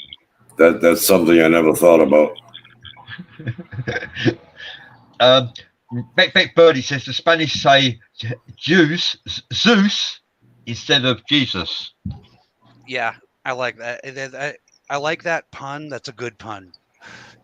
But Jesus is just a matter of pronunciation of the J. Excuse me. And the reason why they do it that way is because at a certain point, the Spanish kind of rejected the Anglicization of the word Jesus. It went from Yeshua to Jesus to Jesus. in linguistic drift. And at some point, I believe Spain said no more. And Joshua is most commonly known as Jesus because the J didn't exist in the English language for the last few hundred years. There was no J. Exactly. And if in case you guys are wondering, it was literally Christ's name was literally named after the Joshua tree, which is sacred in Hebrew lore. So his name should be Joshua, not Jesus. Yeah, really. I have a question for the pair of you, Jim and Cassidy Lightwing. Kirsten Anvik says, I am being force medicated by BC's medical system for speaking about my experiences of hearing, seeing, feeling spirit. Is this karma? I just won a case at the Supreme Court against them, but they are fighting to keep me emotionally blunted. Can anyone help me? Is this karma that she's being forced medicated medication for hearing, seeing, feeding spirits? It's not karma. Karma has a couple of meanings. Karma can mean that which you bring onto yourself, which is the traditional mean, but karma also can mean that which is your destiny. So in a sense, it was your karma to have this happen to you, but not in the sense that you brought it upon yourself. You see what I mean? Yeah. What's going to happen is in the future, you're going to have something come back to you, and this experience you've gone through is going to help. Usually you see this kind of effect when somebody's had something traumatic happen to them and they go on to help other people so they don't experience it. For example, what they did to Shar. Okay. We're done with that. If you're a family and you're being targeted, you've got an ally. You know what I mean? If I can help it, no one will ever experience that again. Same thing. Okay. So it was my karma to lose my daughter, but it wasn't because I brought it on myself. Same thing with you. You need this experience so that you can be ready for something in the future. I'm guessing it's to help other people, but that's just a guess, not a psychic thing. I must say our ratings are extremely high on this show. I don't know if it's because you're here, Cassidy, but we Probably. are the most ratings we've ever had in a long time. The Jehovah's Witnesses, Beck Birdie, the Jehovah's Witnesses are adamant that his name is Jehovah. From what I understand, I was a Jehovah's Witness for 2 years, right? And I wasn't actually a real one. I was impersonating one. But anyway, the thing is, I didn't feel it was for me because I'm a spiritualist. But I understand that Jehovah is the name of the God of the Bible. Yahweh, Jehovah, and Jesus is the Son of God, the Son of Jehovah. So I don't think Jehovah is Jesus. Well, no, the Jehovah's Witnesses don't teach that. Okay, so if I get a little bit animated or hostile, I do apologize. I grew up a Jehovah's Witness, and I feel very betrayed by the Jehovah's Witnesses. So if I get angry, I apologize. The Jehovah's Witnesses utilize the word Jehovah as a place marker. The reason there's a specific reason they use that word. They know it's the anglicized word. They know it's not the real word. Okay, but it helps keep them in their mind from using the word in vain. You see what I mean? The concept is the word Yahweh just means I am. Therefore, that doesn't mean anything. That's the idea behind calling it Jehovah. Well, we all are. What we are is the energy itself. Exactly. I don't find a problem. We're all from and part of the source. Right. I don't find a problem with their philosophy. I just don't like how hostile some of them get about it. And a final word on the Jehovah's Witnesses. David Nash says Jehovah's Witnesses don't celebrate Christmas or Easter, which is a fair comment. No, basically, if anybody does anything that the Jehovah's Witness head organization can't make money from, it's not allowed. So yeah. So let me put it to you this way. When I was growing up, there was a show called Alien Nation, which I liked very much for some reason, about visitors coming to this planet and needing help. We, as Jehovah's Witnesses, were not allowed to watch Alien Nation because the opening song sounded like satanic chanting. It was a song sung in the visitor's home tongue about the beauty of freedom. But nope, it sounds like chanting, but it's another language. Nope, it's chanting. We also weren't allowed to watch anime because Japanese sounds like chanting. It's all control. That's it. Yeah, if you ever walk into a Kingdom Hall, you're going to find a little nook on the right or left of the podium, and it's going to be locked. If you ever see that lock open, it's a bookstore. those of you who have ever been talked to by Jehovah's Witnesses, they give out magazines, books, all that stuff. What you don't know is that the Jehovah's Witness that gave that to you had to pay for that out of their own pocket. Yes. Yeah, I know that. Right. Yes, I can validate Cassidy's claims. When they go around giving you magazines at the front door, called the Watchtower is one of them, most popular publications. They paid for that book that they are giving you for free, just so you know. Now, that speaks to the goodness of the individual Jehovah's Witness. I'm going to say that right now. The fact that they're willing to spend their money to try to save you, even if you don't believe in their philosophy, you got to admit that's a pretty bro move. Okay. However, the bookstore is in the church. Money changers. Somebody braid me a leather whip. What would Jesus do? Jesus would fuck you up. Jesus would jack you up. Yeah, I'm coming for the Jehovah's Witnesses. Not the people, the society. Yeah. I don't know if Jesus would use that language, but Beck Birdie says, what's a Jehovah's seals? And Christopher Shearer says they are death seals. No. Well, okay. Maybe they are, maybe they aren't. The thing is, none of us can understand the seals. Period. Not even the 4 living creatures can understand the seals. Only the 7 appointed angels can understand the seal, because the seal was written for each angel individually. Now, Uziel's seal? You're probably right about that one. But Michael's seal is actually not death. Michael's seal is war. David Nash says some Old Testament churches do not believe Jesus was the Messiah and are still waiting for the Messiah. That's true. And who am I to say otherwise? David Nash also says Cassidy is correct on the timeline of Jesus' name changing. I'm correct on quite a lot of things. It's just that because I'm so scattered, I have a hard time communicating. John Mormon says Jehovah's earliest version is General of Generals. Never heard that. I'd like to see more information on it if you could. It sounds like it's probably true, though. Rockabilly Neil Williams says he doesn't believe it's right that the Jehovah's Witnesses let their family die because they won't have blood transfusions. They would watch their family die rather than have a blood transfusion. I can understand you saying that, Neil. But and I understand you saying you dislike Jehovah. We all are entitled to our own opinions, so I understand you saying that too.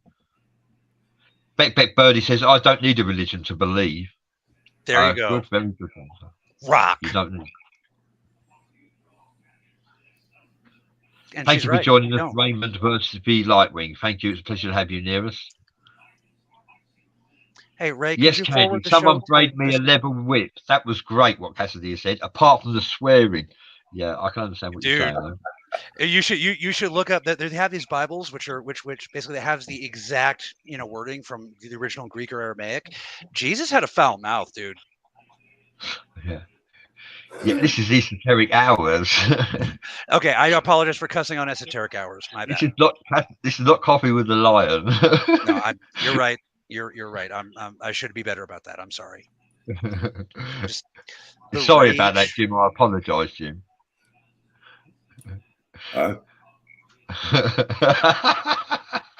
What? That's all right, Jim. I was just apologizing for Cassidy's mouth. I didn't hear what you said. Yeah. Bobby Storchensky said he studied karma for 5 years. Yes, I believe you did, Jim. Bobby, you was a monk, if I remember rightly. Yeah, Bobby would probably know more about human concepts of karma than I ever will. I could tell you how it worked back home, but physics are different in that plane, Nathan Dennis says Elvis didn't die. Nathan, I don't think you should be sharing that information, to be honest. Yeah, can we stop talking shit about Elvis? Okay, I love Elvis. I'm a big fan of Elvis, and even if it's true that his wife was 14, I hadn't heard that one. Well, one of the people in the comments said it, and it upset some of the Elvis fans. Yeah. And even if it's true, so what? I mean, we all know 14-year-old girls that are very, very mature. Okay, I would never go that way, but You know. Yeah. And there are a lot. Most of the countries on the planet, 14 is the age of consent. It's sick by by our standards, but it is what it is. Kristen Anbeck is asking, are there dark forces attacking white workers? Yes, we are at war. Taken over by energies that hijacked my mind for days. Is there a shamanic initiation or Kundalini awakening? Well, dark entities tend to attack while you're awakening or experiencing an evolution, but that's separate from your question. To answer the question, is there a spiritual like a thing? Yes, we are very, very deep in a very, very savage spiritual war. A lot of you guys have seen it when you astrally project. You've seen it, you know. That being said, the spirit dark entities attacking you during a Kundalini awakening is very normal. That's actually kind of supposed to happen. You know, kind of like when you bleed, mosquitoes. You know. I agree with Cassidy on that. I myself am a light worker, and I have been attacked by demonic entities. And the reason is it's got nothing to do with the occult, because they attacked me long before I even knew the occult existed. The reason why they attack you is they try to cause you to change your path. It means you're following the right path towards the divine light, and they try to get you to change your path. That's why you are being attacked by demonic entities. Mm-hmm.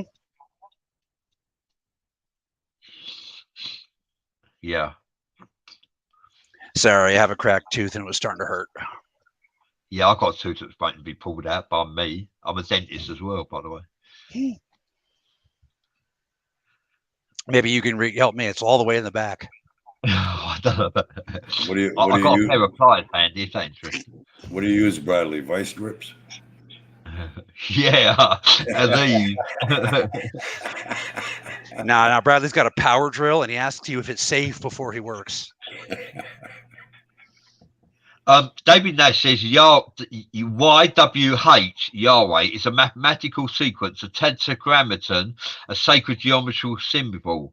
A sacred geometrical symbol. Yeah, I'll go along with that. It's very feasible. That. The tetragrammaton is Yahweh. I've heard that before. I've heard that before. I can't quite see it. So maybe I'll learn more in the future. John Mormon says Jehovah was in an archaeological article on ancient language years ago when I read a lot. Yeah. And probably Beck Birdie says, what is the masses wrong? John Wilkes says, I'm staying out of the whole Yeshua Jehovah source conversation to hear everyone else's comments. Thank you, John Wilkes. I'm doing a lot of that myself. Christopher Shearer says, Beck Birdie is actually reverse mathematical equations called death sciences. David Nash says a lot of... I won't go on to the Elvis. Yeah, can we stop fighting about Elvis, folks? Or everybody is very heated. Let's just keep it friendly here, right? Says the tetragrammaton is a cube. Very good point. I don't see it as a cube. It's more of a circle. Like I said, I've heard this stuff before. I don't see it. Maybe I just need to learn more. David Nash says molars are harder to pull, sometimes triple rooted. Oh dear. Sorry to hear that, Cassidy. Yeah, it sucks. Well, we both got tooth issues. How about that? Yeah, dude, being homeless is hard on the teeth. Really, really, really hard on the teeth. So even though we've not been homeless, as you guys can see, as you guys have seen for several years, I still have to deal with the years that I couldn't brush my teeth. So I don't recommend it. Rockabilly Neil Williams says he's got a power drill, Cassidy. There we go. Is it safe? Oh, I remember that film. Marathon Man. Now he gets it. Yes, yes. With Dustin Hoffman. Is it safe? Yes, it is safe. No, it's not safe. I don't know. Is it safe? You guys got to... If we describe the scene, we'll trigger most of you, so just go watch it for yourselves. Chrissy and Jim Mike McFarlane, we're not being disrespectful to Elvis at all. Okay, it's just questions that have been arose about subjects that we find unsavoury, and we are not going into that discussion anymore. Okay, because we all three of us have total respect for Elvis Presley, and we always will have. Okay, it's just that some questions here being raised, and we are not used to. We are an esoteric library of information. We don't discuss Elvis Presley in this forum, not really. Okay. Well, we have before, and we will again. Personally, I want to have a debate as to whether Elvis is dead or if he just went home. Yeah, went home. I like that one. Of course, no pun intended, because when I say I went home, I usually mean passing on to heaven. But I don't mean that in this context. Right. Yeah. I agree with you. I think he went home. Yeah. And all our content is with respect as well. We don't disrespect, mock anybody at all. Your views are all welcome. However, we won't be discussing Elvis Presley in the forum. Nathan says, "Went home as in Graceland." No, went home as in the Men in Black. You do know Elvis is dead, right? Elvis is not dead. He just went home. I heard he's got a few places: Alaska, Florida. There's a role-playing game where there's a role-playing game that we like to play. One of the encounters, you can actually find Elvis in a bag in a grocery store, in a bag holding a bag in a grocery store holding a bag of 12 dozen stale donuts. Well, this show is rocking. We've got 30 minutes of this show rolling, and it's a pleasure to have Cassidy Lightwing in the house, along with John Andre. 3 legends in the making. We are all legends in our own right. David Nash says, Yahweh or Jehovah is all the same being, and that being is Enlil, son of Anu, and legal heir to the throne. Sorry. And neither Enlil nor Enki are heir to the throne. Even by the Sumerian accounting, the heiring part, the inheritor of the throne was one of the humans that overthrew them. So, well, I got something for you, Cassidy. Lord Marduk, he took over from King Anu as heir to the throne, the sovereign of planet Nibiru, and he ruled using King Anu's powers, sovereign powers. What do you think about that? That's a metaphor. See, Marduk was human. Marduk was very much a human. That's why I say that Enlil and Enki are not the heirs. Marduk's children are the heirs. I believe when they're talking about him and how he became the ruler of the Nibiru and all that, I believe that what they're referring to is ruler in regards to his earthly station, because Nibiru wasn't here. You know what I mean? And when the Sumerians described his form in Nibiru, they're very obviously referring to a spiritual avatar. Eyes all around his head. All sorts of crazy stuff. So when they're talking about Marduk, in reference to ruling Nibiru, it's this wild, crazy spiritual creature. But then when they talk about Marduk in aspect of ruling over Samaria and the lands before Samaria, he was a guy. So I believe that what the Sumerians were trying to express is Marduk's presence on Earth and Marduk's presence in hyperspace. Does that make sense? Yeah, well, David Nash says Marduk is Enkai's son. Nope. Sorry. You need to read it. The main lesson of that entire section of the story is that a mortal human, could stand up and do what even the gods could not, which is slay Tiamat. Or some people say lay Tiamat, but this is the wrong show for that. Now, when they say that Marduk was Enki's son or whatever, I want you to look at that. Notice that there's an adoption process. You are as my son. So yeah, the issue with Zecharia Sitchin, and I'm not saying he's wrong, but the issue with Zecharia Sitchin is that he understood things from a Victorian English point of view. So when he translated everything, kind of like when people translated the various hieroglyphs from Egypt, they translated it with a Victorian English point of view. So rather than the Neters, you get the gods. Rather than Anubis being a representation of the concept of death, it's a guy with a dog head. So there's a lot of drift between cultural understandings. Hi there, David Wilkes. Thank you for joining us. Yeah, Cassidy has a very good point. No, I'm not saying you're wrong, David. I'm just saying there's connotations, extra connotations. Connotations, yeah, that's right. Yeah. Beck Birdie says Jesus was a con man's name. He had cousins named Jesus. How many Joshuas do you know? There wasn't exactly an uncommon name even back then. That's part of the point, is that he was a common man with a common man's name. That's what was sacred about the name, is that it's just any other guy.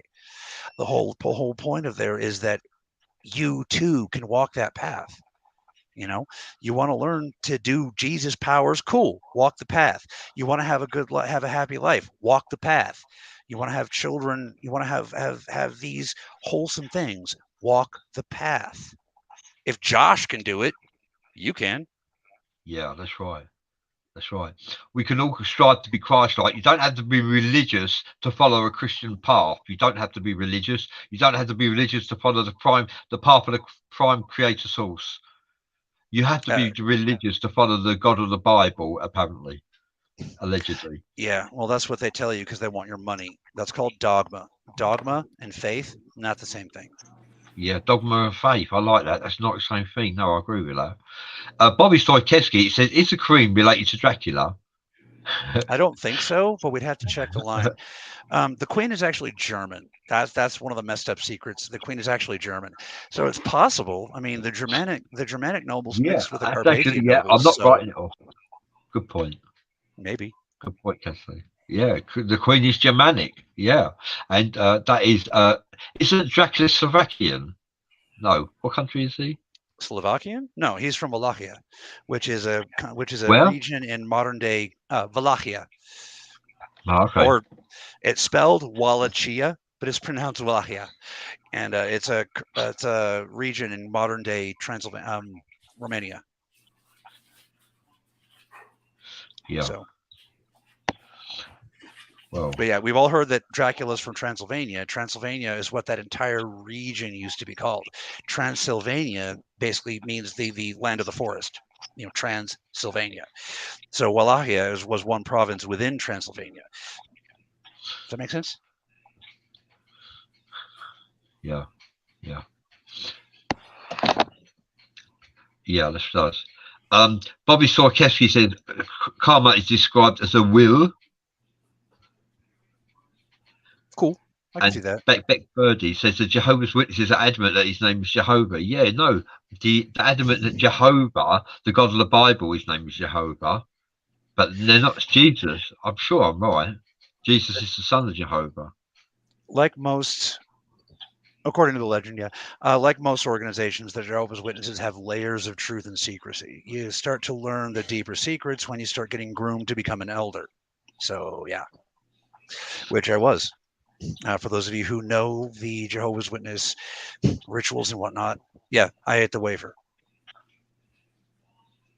You actually agree with this, that Cassidy? Are you saying that Jesus and Jehovah are one, or is he the son of Jehovah or one? Well, there's a little bit of a grammatical issue here. See, the Bible says that Jesus was the only begotten Son, which means sperm and egg. So I don't know. I mean, how could that happen? But so Jesus was separate, but he's the same. And this is a big philosophical thing. I believe that we are all one, all of us. You, me, Jesus. You know, the mouse, the ants. You know, the trees, the bees, the whales and snails. We're all one.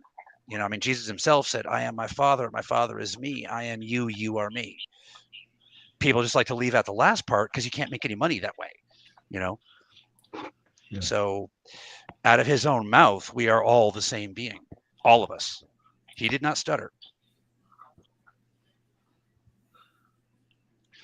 So, yeah. Ooh, Candace mentions is the Ba from the Ka. Exactly. Okay, the Ba and Ka by the Egyptian standards are the two first layers of who you are. You know, this right here, this physical thing that we're looking at, this is my Ba, right? My Ka is currently in the spirit world.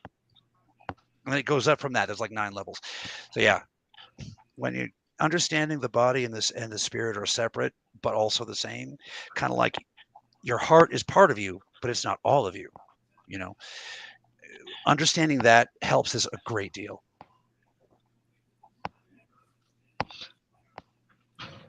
This is fun. Let's keep going. If I'm talking too much, please, you know, I'm loquacious. Well, Jim is a bit quiet, isn't he? Well, you guys are going full blast there. I'm trying to, you know, operate the comments here, but you guys don't look down below when I put a comment out. Bradley's always shouting about something else somebody else is saying. He don't bother to to read it. Yeah, you got to put it up on the screen when you read it, please. David, yes, I talk way too much. That is absolutely true. No, it's all cool. We're keeping the show vibrating, energy is flowing, and it's all good news, and it's what people want to hear, and it's relative. Over to Jim Andre with the new question from David Nash. Yeah, kingdom of heaven is within you. I think he meant anyone can achieve salvation through higher moral standards and raising consciousness. I agree with that. Yeah, I think David put it better than I could. Thank you, David. Beck says the body and the spirit is alchemy. Now, do you mean the body and the spirit by themselves is alchemy, or the understanding of the communication and interaction between the two is alchemy? Because I would agree with the second one, but not the first. That would be like saying that this is Warhammer 40K, but it's just a piece from Warhammer 40K. Sisters of Battle, nuns with guns.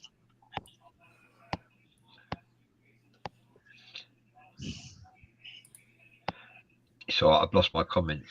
Oh, okay. Rockability Neil Williams says, I don't like when the good people and the people who are evil get to live longer. Well, they probably get the short end of the stick once they cross over. I've been thinking about that a lot lately, because of Shar. Yeah. Why is it good people die young? Is it possible that that's a mercy? Like, what if when you die, right? And I'm not saying what happens when you die, but what if when you die, you find out that this world, like, what if the sensation of dying is pure relief? And then you realize that just even being here is pain. Then isn't it better for them, not for us? I've been wrestling with this a lot because of Shar. You know the word tetragrammaton? Does tetra mean 10? I don't think so. Hey, Shannon. What is the translation of tetragrammaton?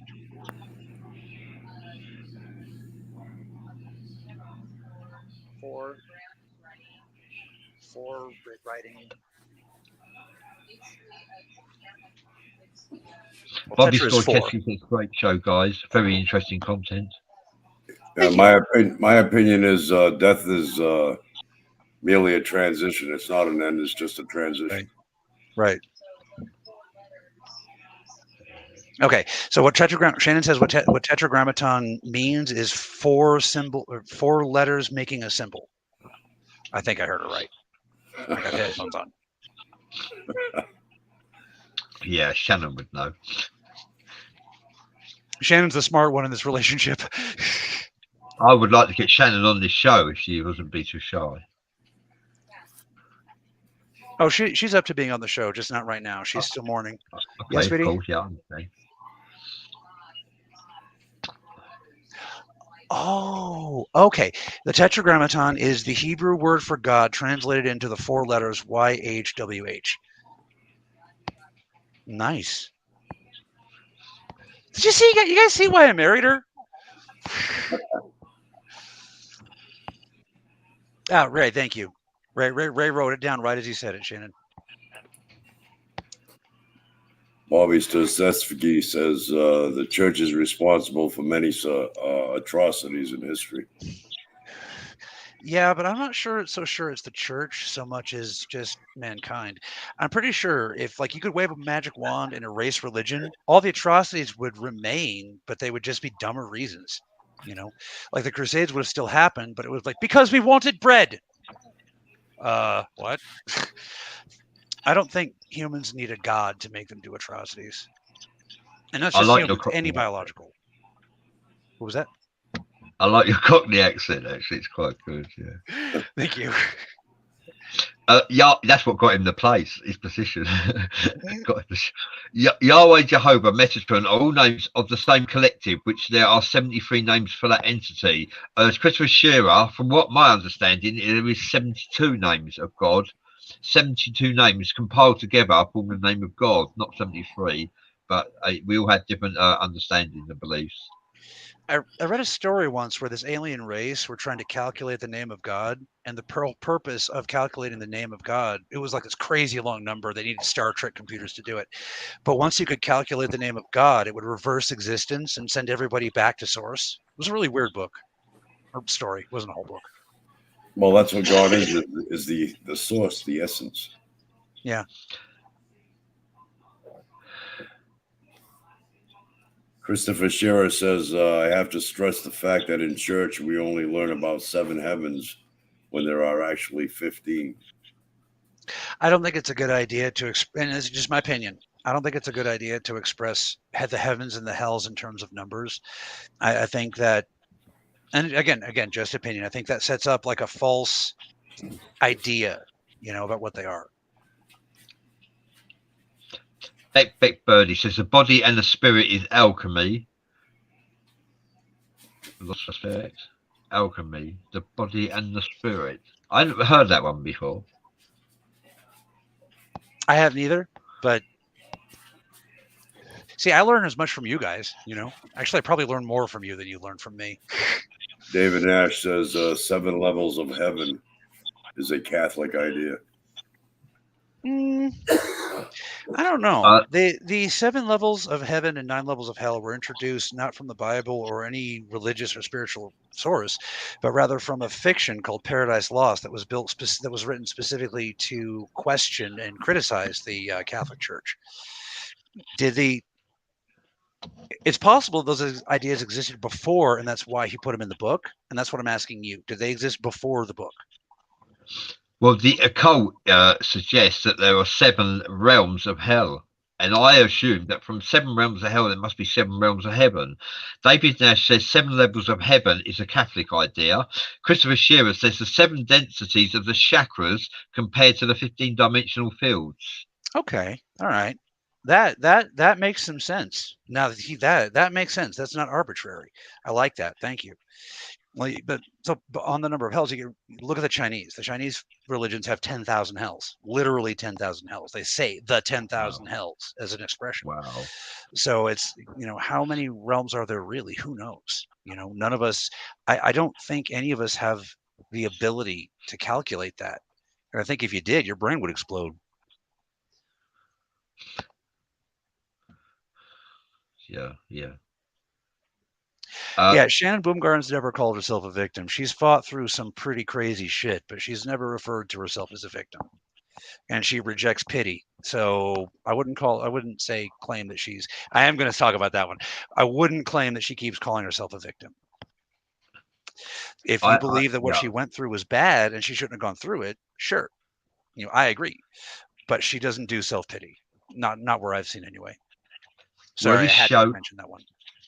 I'm not going to respond to that. This because I haven't heard Shannon refer to herself as a victim at all, and Shannon has been a team player of mine for quite a long time.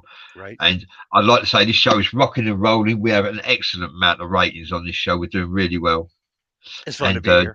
Hiding behind the camera. It's because Cassidy's in the house. I hope not. If I'm talking over Jim, somebody shut me up. See, normally Kristen shuts me up. She goes, Jean-Luc, and I'm like, oh, oops. But she's not. And what it is like with the conglomerate with Cassidy, the show is guaranteed viewing. In fact, I have to step up my mark because they're guaranteed viewing, and I will get told off if I'm not there to show a show. You know what I mean, Cassidy? So that's why I've just formed with them. That's all it is. Okay, it's just because guaranteed viewing twice a week, plus Out of the Box is guaranteed viewing on a Friday night, and me and Jim also do. So not just Out of the Bod podcast, it's due on Friday night, Saturday morning if you live in England, but also Tiffany's Tarot is guaranteed viewing on a Saturday night, as well as Esoteric Hours on a Wednesday and a Sunday, and then we have separate viewing, but. Also team player Cassidy Lightwing with Coffee with the Lion is daily views. Am I right, Cassidy? Right? Promote your show, Cassidy. What are you, Cassidy? When can we watch Cassidy Lightwing? Well, we watch Morning Coffee is on Mondays. Why can't I talk all of a sudden? Mondays, Wednesdays, and Fridays, as close to noon as we can get it. But chaos is chaos. Like I'll often get like an emergency healing request in the morning, and then I got to do that. We're also going to bring back the Midnight Symphony on Friday nights, and that's where we're talking about higher concepts and working in actual like lessons on how to do what we do. So we're basically going to be combining the old Lions Academy and Midnight Symphony, and there. And that should give me enough time to do the other stuff that I have to do. See, we don't make money off of the show at all. Okay, now we want a lot of viewers because we have a mission to complete, but we make nothing off of this show. Bradley, Jim, me, we do this because we need to. You know, it's in our soul. We have to. But we also got to make a living, and that's where the toy company and the art comes in. So that should give me enough time to split between putting food on the table and doing the shows. Yeah, we're basically on a mission, really, a mission of you know, knowledge and an awakening, basically. Yes. Yeah. Jim does many interviews regarding his alien abduction, and he has his tattoo on his arm to actually signify that this event really occurred. And I'd just like to put out that Jim also earns no money for any of the interviews that he actually encounters. Just for the record, none of us are in profit making for this show or any other shows or interviews that we actually perform. And we are in public demand, and we recognise that, and we enjoy sharing the message of paranormal phenomenal encounters are real. They generally happen. All three of us are random strangers. We live in different parts of the world, and yet none of us we're not in cahoots with each other. All three of us have experienced paranormal phenomenal encounters, and we can validate they are real. Which brings me to 15 minutes left of this show. So let's go for the next 10 minutes. And I've got a question for you two. All right, Professor Brian Cox is an Englishman, and he says that the Hadron Collider proves that spiritual entities and ghosts do not exist. Sorry, now, I don't mean to before we get too far into that, let me show the viewers the tattoo you were talking about. Oh, thank you. I haven't seen it. Thank you, Jim. It did change a little bit. Jim who's not speaking, I'll speak on Jim's behalf. That is from the Zeta Reticuli, and that is a short grey. Am I right, Jim? Yes. Now, like Cassidy says, it does morph. It slightly morphs. It changes. Yeah, the trees at the bottom. If you notice, they don't look like a trees on the road anymore. It looks like teeth next to a tongue now. Almost like they're asking you to speak. Well, anyway, if there's any psychics out there that can, get any signals from that tattoo, let me know. And for the skeptics, watch over time. You will see the change. That's just one of those things that takes time to prove. And Jim and me was actually mentioning about doing a show where psychics can come forward, look at Jim's tattoo for 10, 15 minutes, and they can actually share their thoughts, feelings, and emotions regarding what they feel, vibrations that they get from the tattoo. Because we've had people come on the show and say that they have seen extraterrestrial entities surrounding Jim. Yeah. Well, yeah. Been a few of those, yeah. I think that would be a great show. I really. What do you guys think? Any psychics out there want to do this? I say we get this done. Yeah, really. I think that'd be a good show. Yeah, and it'd be a pleasure to have you on with us, Cassidy, to do this show. Actually, I think that'd be a good idea. Nathan Dennis. Actually, we've had we've had that exact issue come up before. That anyone will say it just has more tattoo work done. That's why it's actually really important. For those of you who have had tattoos, you can see it. If it's fresh, you'll see it. You know what I mean? That's why. Shannon Boomgod says I was going to ask you if I could get a good look at it and try to channel it. Well, I'll show it to you again for a few seconds here. We need to get a good high def picture. Some of the psychics work. Wait a minute, let me try this. Yeah. And also they need to hold a period, don't they? Yeah, we need to get an HD picture of that.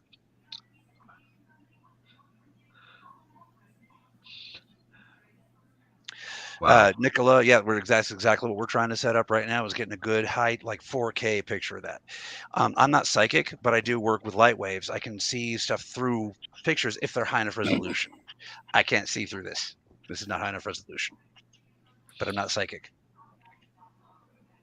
Yeah, Shannon Bumgard is game for trying to channel your tattoo, Jim. So we will do another show. We will get Cassidy back on board, and all three of us will sit here while you channel Jim's tattoo, channel Jim's arm, channel Jim's body, channel him all over. I would actually like to interview Jim someday. Like a good, serious, sit-down, non-playful, serious interview. Because I've got questions. I think you know more than you're letting on about the Zetas. Now, for those of you who are kind of new to this community, the Zetas for a while were a pretty big problem. You know, if you'll notice that, like in a lot of fiction, the Zetas get mentioned a lot as the villains. There used to be a problem. There was a disconnect in communication that has recently been healed.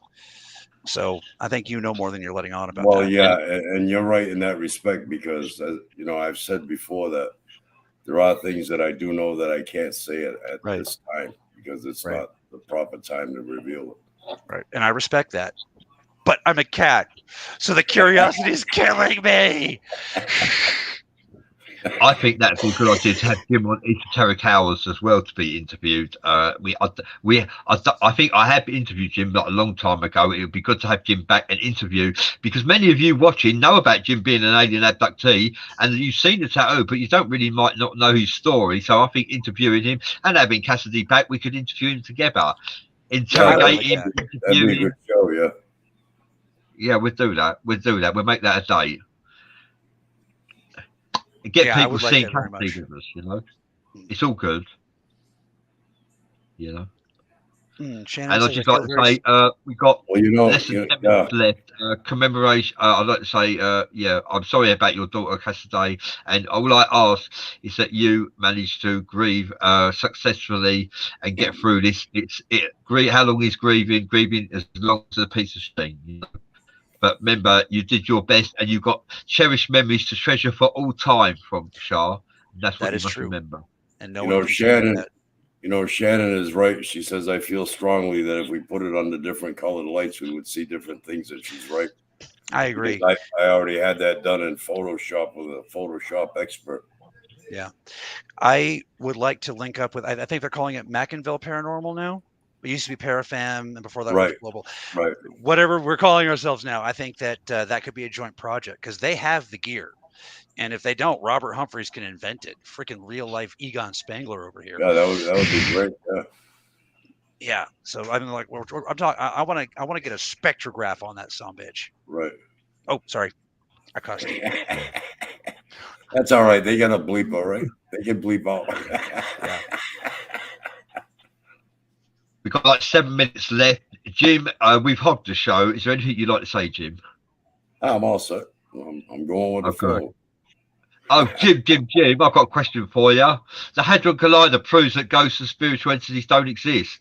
I wonder if it proves extraterrestrials don't exist. That's bullcrap. I don't know how that guy could be a professor and profess something so silly. The Hadron Collider actually proved quite the opposite. That's actually one of the reasons we're having trouble with the black-eyed children right now. The Hadron Collider proved life beyond this galaxy, life beyond this universe. Right. And if that situation doesn't get under control, big bada boom. That's what I've been saying right along. I've been saying that to Bradley, and that's one of the things that the Zeta Reticula are against. As a matter of fact, it was the Zeta Reticula that sabotaged the Georgia Guidestones. I could believe it. The Georgia Guidestones are a false. And the 1% know that. They know that. Dude, the 1% know we're here, and they're fucking terrible. You know that was terrified. I'm trying to be a good kitty, I swear. David says, "Bitch, nope," to me or to somebody else. But yeah, no, what the Hadron Collider actually did, and they put it in very, very scientific terms so that laymen can understand it, but you got to read up. What they did prove is that there is actually life outside of this dimension. The 0-point energy experiments that they did, that dimension is not unpopulated. What they did is prove that life not only exists outside of this dimension, but life exists in radically different forms to anything they were expecting. Right. You know? 0-point energy does exist, but they ain't found it yet. Where they're pulling from is not a depopulated dimension. Chris is asking, did I see her pictures? What pictures were those, Chris?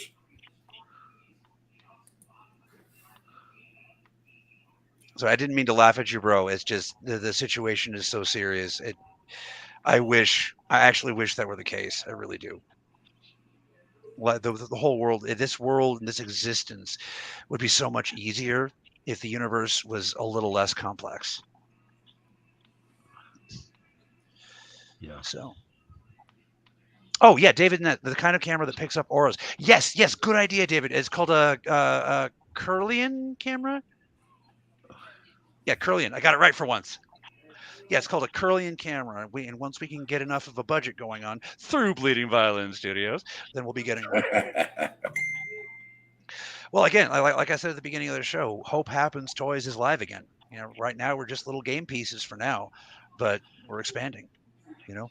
Yeah, that Photoshop expert said that when he went in depth with different colorations without altering the tattoo itself, there's different symbols that can be seen in there that you can't see with the naked eye. Right, One like was an National astronaut. Treasure. Yeah, one was an astronaut, and then there's different symbols of alien images in there.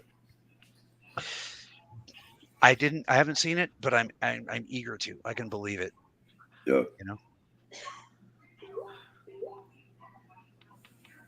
Yes, and JW is apologising for not appearing on the show. He's going to get stronger internet connection, and we can hear his thoughts, feelings, and emotions regarding the incarnation of Jesus was from Thoth, Enkai, Enoch, Hermes, Mercury, Merlin, and Horus, I believe, is the name that was mentioned. Yeah, again, we could do the whole list, dude. None of those people. None of them. Pick a name. Pick a name. Let's do it. Pick a name. Pick a name. Pick a name from the list. We've also got a lineup with me. Cassidy Lightwing will be interviewing Jim Andre very soon. Okay, so please tune in for that. And we will also be performing the show where during the interview, his tattoo can be channeled at the same time. Okay, so please join into that, possibly next week. What I can do is get a good picture of it. Maybe we can just post it while we're on the show and let them. Yeah, good idea. Let them tune into it. David, we got 3 minutes of viewing left. It's been a fabulous show, everybody. You are tuned in to Bradley Powers presenting Esoteric Hours with my co-hosts Jim Andre and Cassidy Lightwing, both legends in the making. Yes. Thank you for joining us, everybody. It's been a pleasure to have you near us. Please share, subscribe, like, and embrace us. That's all we ask, because we have a message to share with you, and we are always eager to answer your questions if we can. And one of us will have an answer for your questions normally. So, David, were you referring to spectrographic analysis? Because that predates Curlian camera. And that's the end of the forum. Over to you, Jim Andre, and then Cassidy Lightwing. Jim, is there anything you'd like to say?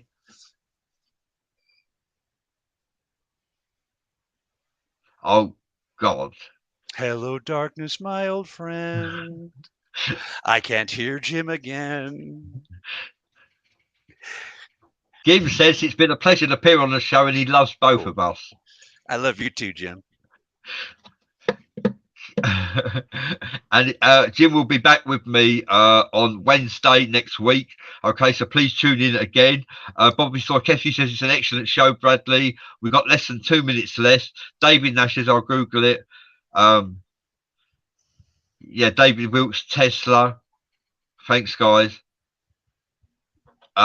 Jim Mike McFarlane says, stop talking to yourself. Thanks, Jim Mike, Christy, and Jim Mike McFarlane. No offense was intended during the show. Please understand that, okay?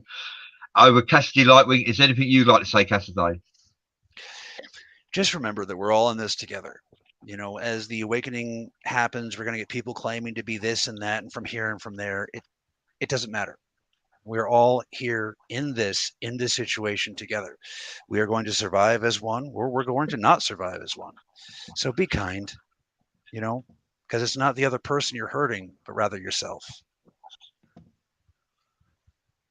That's all. Oh, and come watch Morning Coffee.